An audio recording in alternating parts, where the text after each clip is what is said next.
வணக்கம். இன்னைக்கு பிரெட் பகோடா எப்படி செய்யறதுன்னு பார்க்கலாம். அதுக்கு 10 பீஸ் அளவுக்கு பிரெட் எடுத்து வச்சிருக்கேன். 5 டீஸ்பூன் அளவுக்கு கடலை மாவு, 2 டீஸ்பூன் அளவுக்கு அரிசி மாவு, ஒரு பெரிய வெங்காயம் பொடியா கட் பண்ணது, கொஞ்சம் கருவேப்பிலை பொடியா கட் பண்ணது, 2 பச்சை மிளகாய் பொடியா கட் பண்ணது, 1/4 டீஸ்பூன் அளவுக்கு சோம்பு.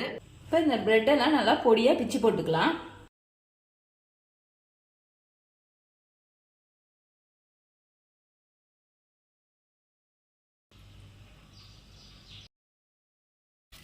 தேவையான அளவுக்கு சால்ட்டு சேர்த்துக்கிறேன். இது எல்லாத்தையும் நல்லா கலந்துட்டு கொஞ்சமா தண்ணி தெளிச்சு பிசைஞ்சிக்கலாம்.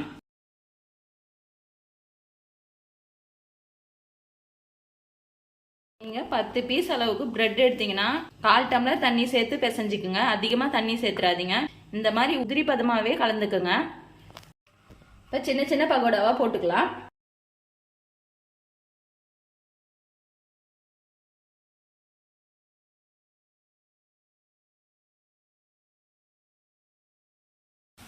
இந்த அளவுக்கு கிறிஸ்பியா வந்த பிறகு இப்போ எடுத்துடலாம்.